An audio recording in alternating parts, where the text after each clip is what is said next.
안녕하세요.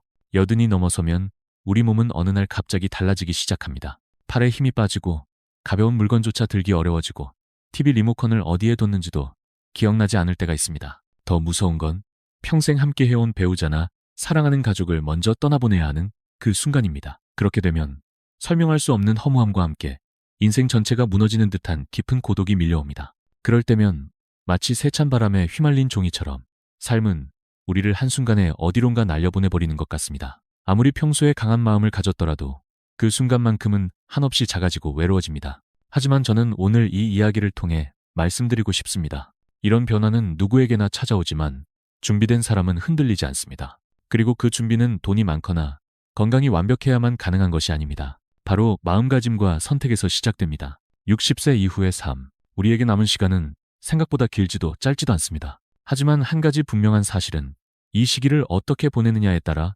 노후의 질은 극명하게 달라진다는 것입니다. 오늘은 저와 함께 인생의 가을을 더욱 평온하고 의미 있게 만들 수 있는 5가지 핵심 요소에 대해 나누고자 합니다. 이 5가지는 제가 직접 보고 듣고 겪은 이야기들이며 많은 어르신들의 삶을 바꾼 조언이기도 합니다. 누군가는 이미 실천하고 있을 수도 있고 누군가는 오늘 처음 듣는 내용일 수도 있습니다. 하지만 한 가지는 분명합니다. 지금 이 순간부터라도 늦지 않았습니다. 우리 삶은 지금 이 자리에서 다시 시작할 수 있습니다. 지금 이 순간부터라도 다시 시작할 수 있다고 했습니다. 그렇다면 어디서부터 시작해야 할까요? 첫 번째로 가장 중요한 것은 진짜 중요한 것에 집중하고 중요하지 않은 것들은 과감히 내려놓는 것입니다. 나이가 들수록 우리는 모든 것을 걱정하게 됩니다. 몸의 통증, 자식의 걱정, 미래의 돈, 이웃의 시선. 그렇게 하루하루를 보내다 보면 정작 자신에게 진짜 필요한 것에 쓸 수 있는 에너지는 점점 줄어듭니다. 이럴 때 유용한 기준이 바로 20대 80의 법칙, 즉 파레토 법칙입니다. 이 법칙은 전체 결과의 80%가 20%의 노력에서 나온다는 원리입니다. 다시 말해 우리 삶의 대부분은 일부 진짜 중요한 것에서 비롯된다는 뜻입니다. 예를 들어 하루의 만족감은 몇몇 소소한 순간에서 결정되고 건강도 몇 가지 기본 습관에서 비롯됩니다.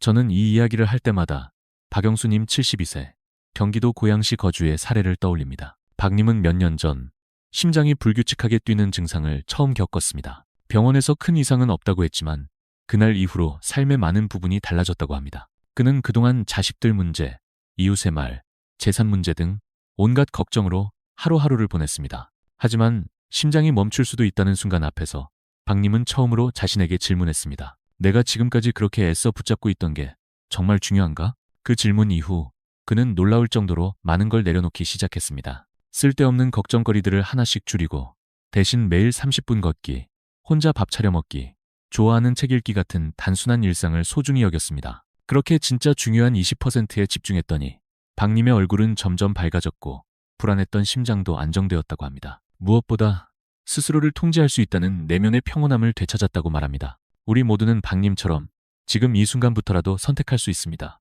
무거운 짐을 모두 짊어질 필요는 없습니다. 인생의 후반부에는 더 이상 모든 것을 잘해야 할 이유가 없습니다. 단지 내 마음과 건강을 지키는 가장 중요한 것 몇 가지에 집중하면 됩니다. 우리가 인생의 중요한 것에 집중하며 불필요한 걱정을 덜어낼 수 있다면 두 번째로 마주해야 할 과제는 남과의 비교에서 벗어나는 일입니다. 생각보다 많은 분들이 이런 말씀을 하십니다. 내 친구는 아들이 대기업 다닌다는데 우리 애는 아직도 안정이 없고 같은 또래인데 강남에 아파트 2채 있다더라. 이런 이야기들은 어느 모임에서나 자주 들립니다. 문제는 이런 비교가 우리의 마음을 조용히 갉아먹는다는 사실입니다. 김미화님 69세, 인천 부평구 거주. 이 이야기가 떠오릅니다. 김님은 퇴직 후에도 비교의 늪에서 벗어나지 못했습니다. 고등학교 동창회에 나갈 때마다 친구들의 집 이야기, 자식 이야기, 여행 이야기 속에서 자신이 뒤처진 것만 같았다고 합니다. 특히 한 친구는 이번에 강남 아파트로 이사갔어. 우리 아들이 사줬지 뭐. 라고 말하며 사진을 보여주었고 그날 김님은 집으로 돌아와 밤새 잠을 이루지 못했습니다. 그녀는 자신에게 이렇게 물었습니다. 나는 지금까지 뭘 한 거지? 왜 나만 이렇게 뒤처진 느낌이 드는 걸까? 하지만 어느 날 자식이 사준 집에 사는 친구가 암투병 중이라는 소식을 듣고 그녀는 큰 깨달음을 얻었습니다. 겉으로는 다 좋아 보여도 누구에게나 각자의 짐이 있구나. 그날 이후 김님은 비교 대신 감사를 선택하기 시작했습니다. 손수 차려 먹는 따뜻한 밥 한 끼, 라디오에서 흘러나오는 좋아하는 트로트 음악, 동네 도서관에서 빌린 책 한 권. 그녀는 자신만의 삶의 속도와 방향을 찾아가기 시작했습니다. 남과 비교하는 순간 우리는 항상 부족한 사람이 됩니다. 반대로 지금 내가 가진 것에 집중하는 순간 내 삶은 충만해집니다. 비교는 결국 남이 만든 기준에 나를 끼워 맞추는 일일 뿐입니다. 누군가는 앞서 나가는 듯 보일 수 있지만 그 사람의 하루하루도 결코 쉬운 길만은 아닙니다. 삶은 경주가 아닙니다. 누가 더 많은 것을 가졌는지가 아니라 내가 가진 것을 얼마나 소중히 여기고 즐기며 살았는지가 인생의 질을 결정합니다. 그리고 그 시작은 아주 단순합니다. 오늘 아침 거울 앞에서 스스로에게 이렇게 말해보는 겁니다. 지금 이대로도 충분하다. 비교의 틀에서 벗어나 스스로에게 지금 이대로도 괜찮다고 말할 수 있게 되면 우리는 진짜 자신의 삶을 살아가기 시작합니다. 하지만 아직 한 가지 중요한 숙제가 남아 있습니다. 바로 자녀와의 관계를 다시 정립하는 일입니다. 많은 부모님들은 자녀에게 모든 것을 주는 것이 사랑이라고 믿습니다. 젊었을 때부터 아끼고 참고 희생하며 모은 돈을 자녀에게 넘겨주는 일이 당연하다고 생각하십니다. 하지만 그 사랑이 부담으로 바뀌는 순간 관계는 점점 어긋나기 시작합니다. 정재현님 74세, 수원시 권선구, 거주. 은 몇 년 전 집을 큰아들에게 증여했습니다. 아들이 결혼을 앞두고 있었고 전세금이 부족하다고 하자 정님은 주저없이 자신이 살던 아파트를 아들 명의로 바꾸었습니다. 당시에는 그래 어차피 난 혼자 사니까 하며 대수롭지 않게 넘겼지만 그 뒤 삶은 크게 달라졌습니다. 새로 이사간 원룸은 낡고 추웠고 무엇보다 마음의 외로움이 컸습니다. 가끔 아들이 들르긴 했지만 예전처럼 편하게 이야기할 수 없었고 자신이 초대받지 못하는 존재가 된 것 같다고 느꼈습니다. 그때서야 정님은 깨달았습니다. 내가 아들에게 집을 준 게 사랑이 아니라 기대와 희생을 강요한 건 아닐까? 사랑이란 모든 걸 주는 것보다 상대가 스스로 설 수 있도록 도와주는 일입니다. 자녀는 부모의 희생으로만 자라는 존재가 아닙니다. 오히려 지나친 보호와 지원은 자립을 방해할 수 있습니다. 정님은 이후 아들과의 관계를 천천히 다시 쌓기 시작했습니다. 물질이 아닌 진심으로, 도움보다는 믿음으로, 그리고 자신에게도 다시 말했습니다. 내가 내 삶을 지키는 것이 결국 아이에게도 도움이 된다. 자녀는 우리가 키운 존재이지 우리 삶의 주인이 아닙니다. 우리가 아이를 위해 할 수 있는 최고의 선택은 부담이 되지 않는 부모로 살아가는 것, 그리고 각자의 삶을 존중하며 서로에게 자유를 주는 것입니다. 자녀와의 관계에서 부담을 내려놓는 순간 우리는 비로소 자신의 삶을 돌아볼 수 있습니다. 그리고 그때 마주하게 되는 또 하나의 중요한 질문이 있습니다. 이제 내 남은 돈을 어떻게 써야 할까? 많은 분들이 죽기 전까지 자녀에게 무엇을 남길 수 있을지 고민합니다. 하지만 그보다 더 중요한 질문은 이겁니다. 내가 가진 것을 지금 어떻게 살아있는 삶으로 바꿀 수 있을까? 이명자 님 73세, 광주 북구 거주, 은 2억 원 가까운 저축을 가지고 있었습니다. 처음엔 그 돈을 둘째 아들의 결혼 자금으로 쓸 생각이었습니다. 하지만 이명자님은 마음속으로는 늘 불안했다고 합니다. 이 돈을 주고 나면 나는 어떻게 살아가지? 그 고민 끝에 그녀는 놀라운 결정을 했습니다. 그 돈을 자신을 위해 쓰기로 한 것입니다. 매달 일정 금액을 연금처럼 나눠 사용하고 평소 하고 싶었던 수제 케이크 수업에 등록했습니다. 혼자 다니는 여행도 계획했고 건강을 위해 주 2회 수영을 시작했습니다. 그녀는 말합니다. 이제야 진짜 내 돈 같아요. 누굴 위해 아껴두는 돈이 아니라 나를 위해 쓰는 돈이요. 이처럼 노후의 재산은 남겨두는 것이 아니라 내 삶의 질을 위해 사용하는 것이 가장 현명한 방법입니다. 돈은 사용할 때 의미가 생깁니다. 은행에 잠들어 있는 돈은 내 삶을 풍요롭게 만들지 않습니다. 불안한 마음에 돈을 움켜쥐고만 있으면 결국 돈은 무게가 되고 걱정이 됩니다. 반대로 계획적으로 사용하면 돈은 삶을 아름답게 가꿔주는 도구가 됩니다. 중요한 건 얼마나 많이 남기느냐가 아니라 내가 가진 것을 어떻게 활용해 더 가치 있는 시간을 만드는가입니다. 이명자님처럼 우리도 지금부터 시작할 수 있습니다. 욕심도 아니고 사치도 아닌 존엄과 평온을 위한 소비. 그것이 바로 진짜 부자의 삶일지도 모릅니다. 이명자님처럼 자신을 위한 소비를 시작하면 어느 순간 마음속 빈자리가 채워지는 걸 느끼게 됩니다. 하지만 그와 동시에 또 하나의 공허함이 다가오기도 합니다. 바로 친구입니다. 나이가 들수록 주변 사람들은 하나둘씩 멀어지고 연락도 뜸해집니다. 그럴 때마다 이런 생각이 들곤 합니다. 나만 혼자 남은 건 아닐까? 하지만 오늘 말씀드리고 싶은 건 친한 친구가 없다고 해서 외로운 삶은 아니라는 사실입니다.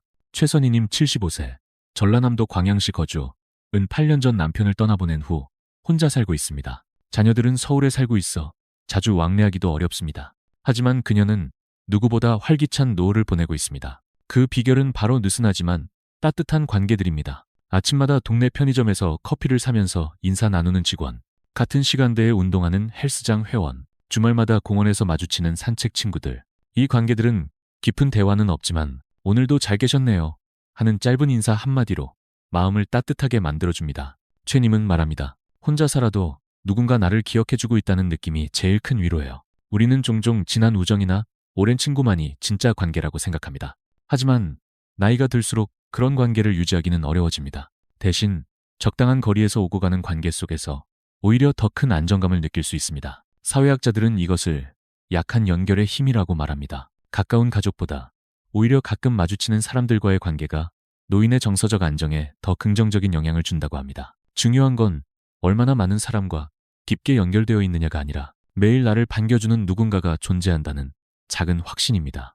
혼자라는 사실이 외로움을 의미하지는 않습니다. 오히려 혼자이기에 가능한 자유와 평온도 분명히 존재합니다. 그리고 그 안에서 우리는 또 다른 방식의 따뜻함을 발견하게 됩니다. 이처럼 친밀한 관계가 없어도 일상 속 소소한 연결들이 우리 삶을 지탱해 줄 수 있다는 사실은 어쩌면 지금 우리에게 꼭 필요한 위로일지도 모릅니다. 그리고 오늘 함께 나눈 이야기들을 다시 떠올려 보면 노후의 삶을 더욱 평온하고 의미 있게 만들기 위한 5가지 열쇠가 분명하게 떠오릅니다. 첫째, 모든 것에 에너지를 쏟기보다 진짜 중요한 20%에 집중하는 삶. 둘째, 남과 비교하지 않고 나만의 속도와 방식으로 살아가는 용기.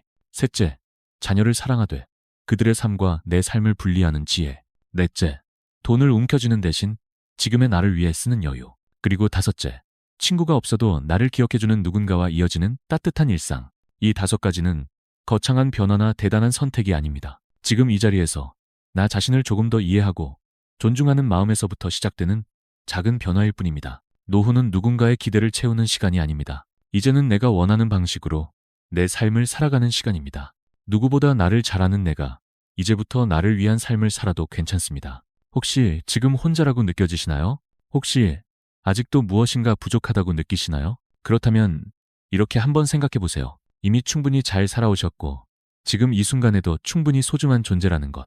오늘 이 이야기가 당신의 하루에 작은 따뜻함 하나로 남기를 바랍니다. 건강하시고 평온한 날들이 함께하길 진심으로 응원합니다. 감사합니다. 우리는 지금까지 노후를 더 따뜻하고 의미 있게 살아가기 위한 5가지 열쇠에 대해 함께 나누어 보았습니다. 그 이야기들을 따라오며 당신 마음 한편에도 작은 변화의 씨앗이 심어졌기를 진심으로 바랍니다. 사실 노후라는 말은 많은 사람들에게 두려움을 줍니다. 몸이 약해지고 친구가 줄고 소득이 사라지고 세상과 멀어진다고 느끼는 순간들.